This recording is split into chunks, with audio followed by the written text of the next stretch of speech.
¿Alguna vez te has estado en una situación que has dicho, no ha salido como yo me imaginaba, no es lo que yo esperaba, me había hecho una ilusión de esto o me habían incluso ilusionado de todo esto y me he quedado una decepción?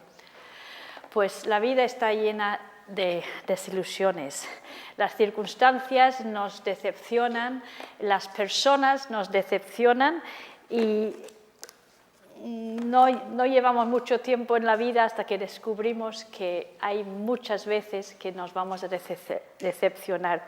Pero ¿qué hacemos con esas decepciones, con esas desilusiones? ¿Cómo gestionamos la tristeza que trae esa decepción en nuestra vida? Y hoy vamos a estudiar a una mujer que se encuentra aquí en Lucas 1. Sabemos que es Elizabeth, una mujer que tenía que lidiar con una desilusión muy grande, quizá una de las desilusiones más grandes para una mujer, la de no poder tener un hijo, y sobre todo para una mujer judía. Así que vamos a mirar tres cosas en cuanto a la vida de Elizabeth. La desilusión que tenía, una desilusión muy profunda. Luego veremos la demostración del poder de Dios, el milagro que hizo Dios para ella, y luego al final consideremos realmente cuál era el deseo de su corazón. Así que esta desilusión, cuando una mujer se va a casar, pues normalmente sí que hay muchas expectativas. Te imaginas tu hogar ideal, te imaginas tu familia, cómo va a ser, sueñas con muchas cosas, incluso a veces las niñas ya tienen ideado lo que quieren para el futuro. Creo que lo del príncipe azul ya no se lleva. De todas formas, me hace pensar en una amiga nuestra que una vez dijo, pues ya no quede ningún príncipe azul porque yo ya me llevé el último, así que eso es una decepción. Chicas, no hay príncipes azules ya.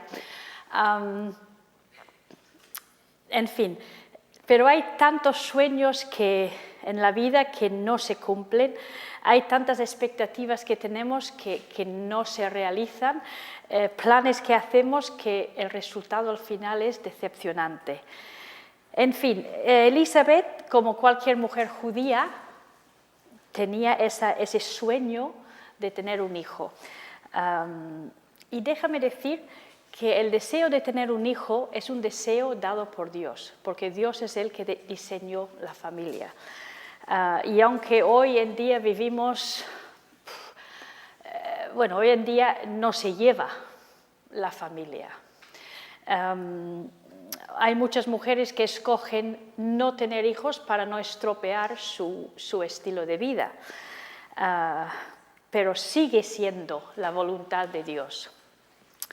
No sé si habéis oído ese nuevo término que tenemos hoy en día que se llaman los DINKs, D-I-N-K. Es en inglés, son unas siglas en inglés que en inglés es Dual Income No Kids, o sea, doble ingreso sin hijos. Claro, es un estilo de vida guay. Entonces muchos escogen ser DINKs. Lo estábamos hablando esta semana en el trabajo porque una compañera se ha quedado embarazada y estaba anunciando sus buenas noticias y otra dice que es una DINK. Pero por muy guay que suena eso, no es el plan de Dios. Elizabeth sabía que los hijos son herencia del Señor y sabían también que, como dice el Salmo 127 puede ser, bienaventurado el hombre que llenó su aljaba de ellos. Y claro, si el hombre es bienaventurado, la mujer también. Y como mujer judía incluso no tener hijos podría ser un tipo de estigma. Ella misma dice que el Señor le había quitado su afrenta, entonces era una clase de afrenta no tener hijos. Y claro, cada mujer judía, desde la promesa del Mesías en el huerto de Edén, pues albergaba esa esperanza de que a lo mejor yo podría ser la madre del prometido. Y Elizabeth no era diferente. Ella conocía la Escritura, pero cada mes que pasaba, pues le alejaba más de ese sueño, de poder cumplirlo.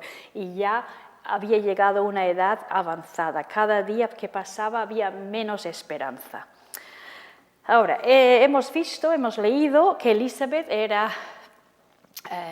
esposa de Zacarías, un sacerdote. Ahora, el sacerdote, todos los sacerdotes venían de la línea de Aarón. Y él se había casado con alguien de la misma familia, de la misma tribu. Su mujer también era de la línea de Aarón. Entonces, se había casado con alguien de la misma familia y alguien de la misma fe. Porque en el versículo 6 dicen que eran justos delante de Dios. No solo creían en Dios, pero también aquí es una referencia a la justicia de Dios que luego en el Nuevo Testamento sabemos que se refiere a Cristo. Y tanto Zacarías como Elizabeth tenían su esperanza, su confianza en ese Mesías que Dios iba a mandar. Y en su vida diaria obedecían a Dios en todo. Dice que andaban irreprensibles en todos los mandamientos y ordenanzas del Señor. Dices, wow, qué matrimonio más ejemplar. Dios incluso no tiene nada negativo de decir de ellos. Irreprensibles, nada que reprochar en todos los aspectos de tu vida. En versículo 7 dice, pero. ¿Y qué es el pero de su vida? El pero es que no tenían hijo. Y aquí no solo es un pero me imagino que era un peso en la vida de Elizabeth. Ella ha visto a todas sus amigas dar a luz. Ella ha estado allí para regocijarse con ellas. Si estuviera hoy en día, habría asistido a un montón de baby showers y habría comprado un montón de conjuntitos para bebés, pero nunca le había tocado a ella. Y cada vez ahora se lo ve más negro porque ahora es mayor.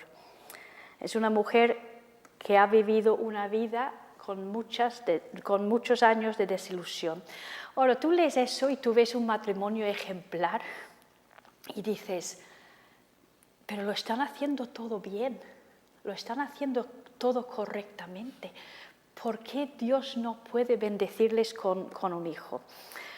Y parece que a veces incluso pensamos así, mira, lo estoy haciendo bien, Señor, ¿qué más tengo que hacer? Dices, mira, me he guardado para el matrimonio, me he casado con alguien que ama al Señor, vamos a la iglesia, intentamos hacerlo correctamente. Y Señor, ¿por qué no me das ese anhelo, esa cosa que tengo en mi corazón? ¿Por qué no me lo permites? Es así, el Señor tiene que premiarnos por lo que hacemos bien. El Señor está obligado a hacer eso. Si examinamos realmente esa creencia o esa teología, llegamos a la conclusión que es un poco como manipular a Dios, ¿no? Podríamos decir que es un tipo de evangelio de la prosperidad incluso. Yo obedezco para que me premie, para que me dé. Pero también las personas que andan más cerca del Señor también experimentan decepciones y cargas a veces muy difíciles de llevar. Elizabeth, con un pero así de grande, con un peso así de grande en su vida, pues nosotros tampoco vamos a escapar, me parece a mí. Ahora, cuando llegan las decepciones, los peros a nuestra vida, debemos examinarnos y decir, Señor, ¿me estás intentando corregir algún pecado? ¿Eso es una disciplina? A veces es que sí, pero no necesariamente. Y en el caso de Elizabeth, Dios no está mostrándole un pecado, simplemente es una de las aflicciones que tiene que pasar el justo, como dice en los Salmos. A veces es para acercarnos más al Señor. Y a veces hay personas que andan cerca del Señor, que aman al Señor con todo su corazón, pero se levantan por la mañana pidiendo al Señor fuerzas para enfrentarse, para saber gestionar esa decepción y esa tristeza que viene por el desánimo y la desilusión que lleva en la vida. Una cosa que sí que ayudó a Elizabeth, el versículo 6 y 7, la palabra que pone ambos, que 2 veces en 6 y 7 dice ambos. Y es muy bonito porque parece que van juntos. El problema no era solo problema de ella. Dice, ella era estéril, pero los dos, ambos, eran de edad avanzada. Sin embargo, a pesar de que el problema era de los dos seguían juntos en el camino del Señor. Y me encanta eso. Enfrentaban ambos el problema con los ojos puestos en el Señor. Y hermana, es una bendición muy grande tener a alguien para acompañarnos en los peros de la vida, en las decepciones de la vida. Es bendecida la mujer que pueda pasar por la prueba con un marido a su lado para apoyarla, que anden por ese camino difícil los dos juntos. Y no hay muchos jóvenes aquí en esta tarde, así que hablo a Luchi. Por eso es tan importante, jóvenes, buscar a un esposo o dejar que el Señor te traiga un esposo que va a poder andar contigo en ese camino, incluso andar irreprensible, andar obediente a través de todas las decepciones de la vida. Cuando somos jóvenes todo es fácil, parece fácil, todo es cuento de hadas, todo es ideal, pero pronto llegan los peros.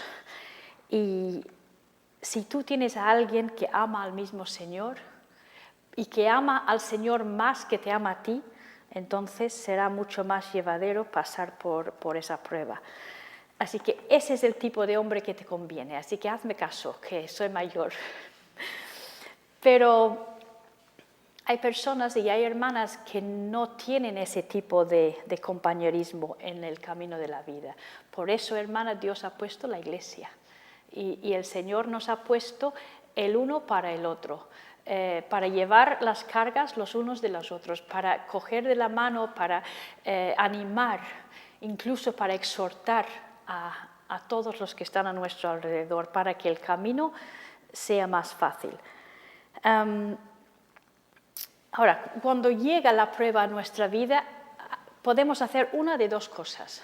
O podemos hacer como Elizabeth, seguir andando en el camino del Señor, como dijo Job, aunque me matare, en Él esperaré. O puedes escoger amargarte, quejarte a Dios por lo que te ha dado en la vida o por lo que no te ha dado en la vida. Yo no sé cómo llevas tu pero, tu desilusión, tu decepción, ese sueño sin cumplir, ese esposo que nunca ha llegado, o ese esposo que te ha fallado, ese pastor que tú tenías tus ojos puestos en él y te ha decepcionado, ese hijo que no ha llegado a tu hogar, o incluso simplemente el anhelo de levantarte por la mañana sin dolor en el cuerpo. Puede ser tu pero también. Tú lo sabes. Y puedes hacer una de dos cosas. O te amargas, te quejas, te comparas con la gente a tu alrededor. Y muchas veces, cuando nos comparamos con la gente alrededor, no vemos sus peros, sus problemas. Solo vemos las cosas que ellos tienen que nosotros no tenemos. O puedes hacer como Elizabeth, seguir andando irreprensible delante del Señor porque conoces a Dios, porque esperas en sus promesas y te quedas agarrándote a Él para seguir adelante. ¿Cómo llevas las desilusiones? ¿Cómo gestionas las desilusiones en tu vida? Ahora, en el punto 2, una demostración del poder de Dios. Zacarías y Elizabeth conocían a Dios. Su Dios era el Dios de lo imposible, pero hasta este momento ellos no lo habían experimentado. Incluso Gabriel, cuando está hablando a María, habla de Elizabeth, que ya ha concebido, dice, porque nada hay imposible para Dios. Creo que es en el versículo 37. Y Dios permite que este matrimonio experimente pues una demostración increíble de su poder. De hecho, 3 veces antes de que nazca el niño ya ven 3 veces unas demostraciones del poder de Dios. Y podemos pensar, pues, ¿por qué esperó Dios tanto tiempo? ¿Por qué no les dio, que si iba a darles el hijo, por qué no se lo dio antes? Es muy parecido. Es muy parecido a Abraham y Sara, ¿os acordáis de ellos? Ella era estéril y los dos muy mayores. ¿Por qué? ¿Por qué esperó Dios tanto? Pues para que vieran que todo esto viene de Dios, que solo Dios puede hacer ese milagro, que toda la gloria fuera para Dios. Como hemos leído, Zacarías era sacerdote. Ahora, había muchos sacerdotes y se habían organizado en unos grupos. 24 grupos, entonces hacían turno y cada grupo tenía que hacer una semana 2 veces al año. Entonces, ahora esta era una de las semanas que le tocaba a Zacarías y por suerte, que sacaban suertes, le tocó ofrecer el incienso mañana y tarde en el santuario. Un trabajo de mucho honor y me imagino de mucha responsabilidad es lo que le había tocado a él. Y cuando está allí efectuando esa tarea tan honorable, de repente le aparece un ángel. Y esa es la primera demostración del poder de Dios en sus vidas. Claro que tiene miedo. Dice que le sobrecogió temor en el versículo 12. E incluso las personas que más cerca andan del Señor son los que más temen al Señor. Eso no era cualquier cosa. Y dice el ángel, yo soy Gabriel, que estoy delante de Dios. O sea, era para tener temor. Y he venido a darte estas buenas nuevas. Ahora, las buenas nuevas sabemos que eran las noticias de que iba a tener un hijo. Y que Dios había escuchado su oración. Ahora, si te pones a pensar, seguramente, no lo sé si todavía seguían orando por el hijo, pero ya eran muy mayorcitos. A lo mejor ya habían dejado de orar por un hijo. Y sin embargo, Dios honra esa oración de hace años contestando. Eso nos da esperanza de pensar, a lo mejor he dejado de orar por esa persona, pero Dios todavía se acuerda de mis oraciones. Y 2 cosas en cuanto al hijo que me ha llamado la atención. Su hijo iba a ser grande delante de Dios. Ahora, hermana, esa es la única grandeza que es importante para nuestros hijos, que sean grandes delante de Dios. Y también iba a hacer que muchos se convirtieran a Dios. Iba a ser un instrumento en las manos de Dios. Eso es nuestro deseo para nuestros hijos, que sean grandes delante de Dios y que sean usados por Dios como instrumentos en sus manos. O muchas veces tenemos otras metas, otros sueños para nuestros hijos. Quizás son sueños más egoístas, en sueños más agradables que para satisfacer el orgullo de madre. Pues debemos llevar cuidado porque podemos también tener unas decepciones si no ponemos las metas para nuestros hijos como basados en lo que Dios quiere para ellos. Grande en los ojos de Dios y un instrumento para ser usado por Dios. Y en este momento, después de tan piadoso que es este hombre, en este momento le falta la fe. Dice, ¿en qué conoceré esto? ¿Cómo voy a saber yo que esto es verdad, que esto me va a pasar? Que somos ya muy mayores. Y el ángel le dice, ¿quieres una señal? Pues vas a tener una señal. Otra demostración del poder de Dios. Y se queda el hombre mudo. Que Dios les estaba enseñando que obraba en serio, que esto era de verdad. Y estaba mostrando su poder de verdad. se queda mudo, pero este hombre tan fiel, con este hándicap de no poder hablar, sigue su servicio el resto de la semana, mudo, que no puede hablar, no puede comunicarse, pero puede seguir el trabajo. Cumple con su deber y luego se va a su casa en las montañas de Judá.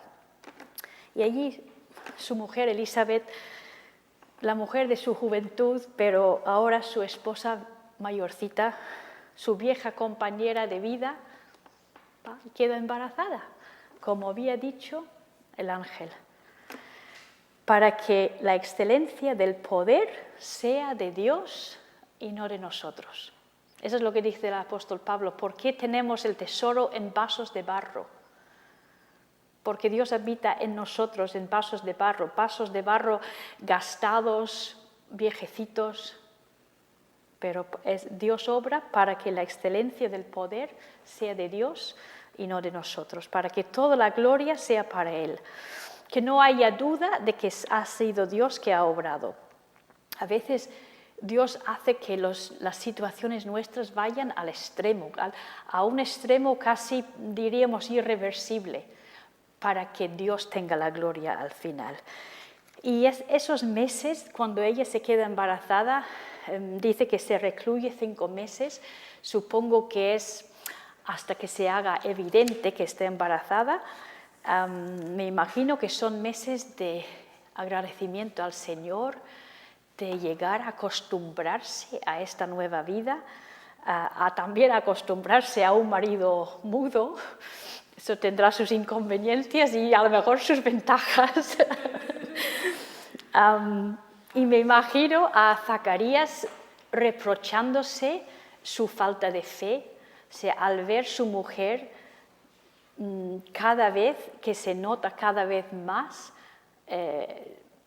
la obra de Dios mostrándose en su propio cuerpo, pues Zacarías estaría diciendo, ¿cómo pude haber dudado a Dios? Sí, habrán sido meses benditos, meses de agradecimiento al Señor y si pudieran haber dicho con el apóstol Pablo que Dios es poderoso para hacer mucho más abundantemente de lo que pedimos o incluso esperamos. Luego llegó el momento, nació el bebé, como había profetizado el ángel, había mucho gozo también, el ángel había dicho que muchos van a regocijarse en su nacimiento, todos dando gracias a Dios. Luego Zacarías incluso asombrando a la gente cuando pide la tablilla para escribir, su nombre es Juan, confirmando lo que había dicho la mujer. Otra vez los dos juntos, ambos en la misma dirección. Y entonces ya pudo hablar, todo termina bien, ahora tienen lo que habían deseado. ¿Es el fin de la historia? Quizá no, porque realmente el nacimiento de un bebé no es lo que nos da verdadera felicidad. Claro que da felicidad, pero la felicidad del corazón, el gozo del corazón es mucho más profundo. Y por eso quiero pensar en el deseo que ellos tenían por encima de todo. ¿Qué es lo que realmente deseaban Zacarías y Elizabeth? Sí que buscaban tener un hijo, por supuesto, pero lo que buscaban mucho más era el hijo que Dios iba a mandar del cielo. Buscaban un hijo para ellos, pero buscaban más a Cristo. Ese Mesías que Dios iba a mandar para ser el Salvador del mundo. El niño con mayúscula, el niño, porque un niño nos es nacido, había profetizado Isaías hacía muchos años. Ese es el niño que ellos tenían, el anhelo era para ese niño y Dios les dio el deseo de su corazón. Cuando leo esta historia, sobre todo la última parte, casi digo que me quedo muda como Zacarías, porque es la actitud de este matrimonio, que entendían que su hijo iba a ser el mensajero del Mesías, que era un honor, que era una bendición, pero de verdad todo el énfasis en toda esta última parte es no sobre su hijo, sino sobre el Hijo de Dios, el que habían esperado tanto tiempo. Y realmente, seguramente habían esperado más tiempo al Mesías que al Hijo propio. Cuando María viene a visitar a Elizabeth, versículo 39, después de recibir la noticia que ella va a ser la madre del Hijo de Dios, María saluda a Elizabeth y en los versículos 41 a 45 tenemos la reacción de Elizabeth. Y eso es increíble, porque aquí Elizabeth es la mujer mayor. Esperarías que ella le contaría toda su experiencia a la joven. Ella ya lleva 6 meses de embarazo. Sin embargo, toda la atención está dirigida a María. No hay rastro de envidia, sin embargo, María, la jovencita, es la que ha sido más honrada y más bendecida. Pero Elizabeth no tiene problema con esto. ¿Por qué? Porque el punto de encuentro entre las dos mujeres es el bebé que lleva María, es Cristo. Elizabeth no se pone a contarle a María todos los síntomas del embarazo, lo que le espera. No se le pone a dar 20.000 consejos a la joven, como seguramente nosotros hubiéramos hecho. A veces pienso que las mujeres hablamos de embarazos y partos como si fuéramos las únicas en el universo que hemos tenido un hijo. Cada parto, claro que cada parto es único, pero a veces nos gusta a nosotros ser el centro del universo. Ni siquiera le cuenta lo bendecida que se siente por este honor que tiene. No, Elizabeth no es la importante aquí, es su Señor que es importante. Y que dice que la madre de mi Señor ha venido a verme. Y ese es su motivo de regocijo. María es bendita y bendecida porque lleva en su ser el prometido de Dios. Y el mismo bebé de Elizabeth, que ya está lleno del Espíritu Santo, decía el ángel, desde el vientre, ha saltado de alegría al presenciar el Mesías de Dios. Y, o sea, eso ha verificado a Elizabeth que está aquí su Mesías. Dios le ha dado el deseo de su corazón. Incluso ahora, antes del nacimiento de Cristo, Elizabeth puede estar feliz, siente la presencia del Salvador y está feliz. Y su marido igual. Él, en este cántico que hace, el versículo 68, 79, es todo el gozo de su sueño cumplido. A propósito, el cántico de él y el cántico de María en este capítulo 1 son los primeros 2 himnos del Nuevo Testamento y es una bendición leerlos, la escritura que llevan, la doctrina, la enseñanza que llevan. Tanto Zacarías como María conocían muy bien la ley del Antiguo Testamento. Ahora, aquí hay un hombre, esto es tan precioso, aquí hay un hombre que acaba de ser padre a una criatura preciosa, muy deseado desde hace mucho tiempo, que ha sido un milagro de Dios, y toda su alabanza está lleno de otro hijo. Está lleno de alabanza al Hijo de Dios. Él habla en ese cántico de la fidelidad de Dios, en acordarse de su promesa y mandar un poderoso Salvador para redimir a su pueblo. Poderoso Salvador dice cuerno de salvación, literalmente. Y el cuerno es la parte de fuerza del animal, entonces eso es la fuerza, una salvación poderosa. Habla de la misericordia de Dios, habla de la liberación, el perdón de pecados que va a traer el Salvador. Y si te fijas, solo después de 8 versículos de engrandecer a Dios y hablar de Cristo, él menciona, en el 76, menciona a su propio hijo. Y es curioso, no dice hijo mío, dice y tú, niño. vas a ser mensajero, profeta del Altísimo. ¿Por qué? Pues, ¿quién es Zacarías? Y realmente, ¿quién es Juan? Aunque sea un bebé, por muy precioso que sea, no son nada a la luz de Cristo.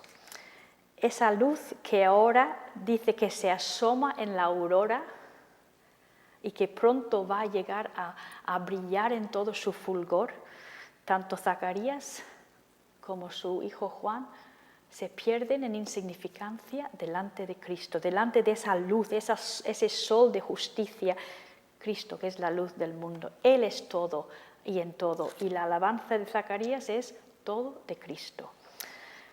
Ahora, no sabemos nada más de Zacarías y Elizabeth.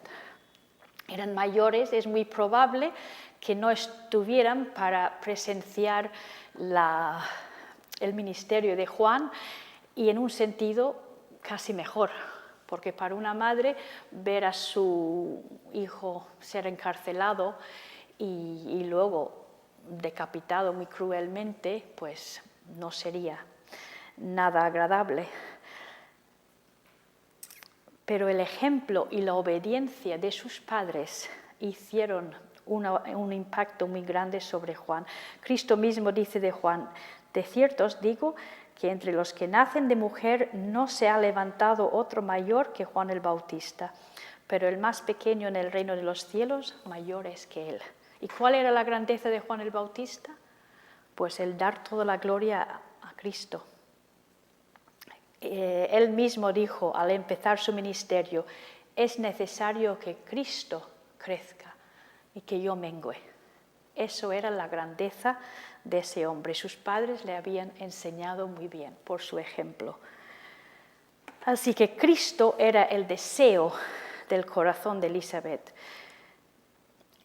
Toda la gloria de Cristo, la exaltación de Cristo era lo más importante en su vida. ¿Es Cristo el deseo de nuestro corazón? E incluso cuando nuestros sueños se hacen añicos, cuando hay decepciones, cuando esas decepciones se amontonan la una sobre la otra, podremos sostenernos porque nuestro anhelo, nuestro deseo es tener la presencia de Cristo. ¿Es Cristo suficiente para todo? No puedo estudiar esta mujer. Esta semana he estado pensando mucho en mi tía, se llama precisamente Elizabeth. Es una mujer que se ha pasado toda la vida con esta decepción, la misma decepción, no ha podido tener hijos. Ahora es mayorcita, pero incluso ella escogió no amargarse, no compararse, y podría muy bien haberse comparado con todos sus hermanos. Tenía 9 hermanos y todos con sus familias grandes, y ella era la única que no. Y puso todo su esfuerzo, todo su empeño en ser la esposa, la ayuda idónea a su marido, que era pastor en una pequeña congregación en Irlanda del Norte.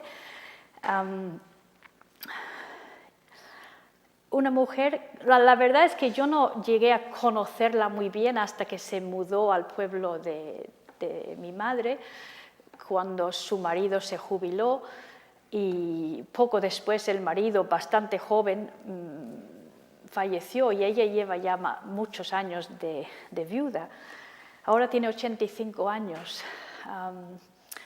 Es una mujer pequeñita, es una mujer delgadita, es una mujer que pasa desapercibida, pero os digo que su testimonio y la obra que ella hace para el Señor no pasa desapercibida. Sara ya está un poco... mi yerno Matías, cuando va a Irlanda, no puede... como tengo mucha familia, son tantos, pues él no le pone nombre a cada uno, pero él siempre le llama la tía de los abrazos. Y es una mujer que tiene un espíritu de agradecimiento para todo y un cariño a todos. Cada vez que que me ve dice, estoy orando por vosotros. Y yo sé que es verdad.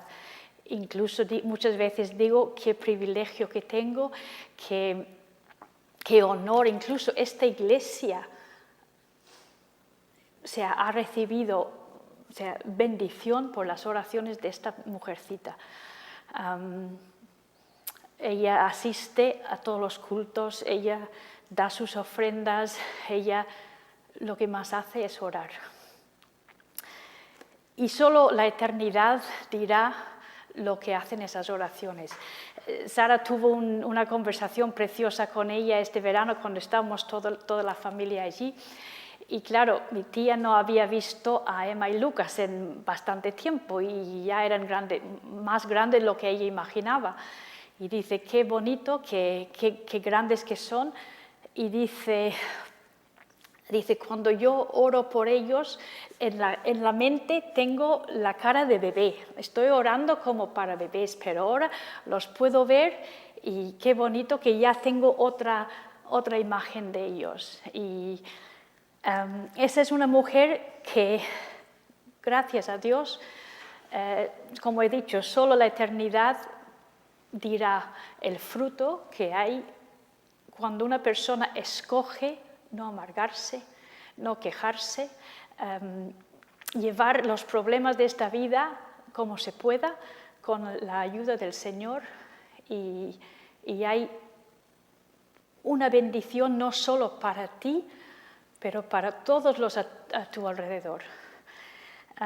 Cristo es suficiente, incluso en los momentos de problemas, en los peros de tu vida, en las decepciones. El apóstol Pablo decía que su propósito en la vida era conocer a Cristo, el poder de su resurrección, la participación de sus padecimientos, llegando a ser semejante a Él en su muerte. Hermana, cuando nuestro primer anhelo, cuando nuestro primer deseo es Cristo, entonces Él se encargará de todas las otras peticiones que tenemos en el corazón. Que el Señor os bendiga.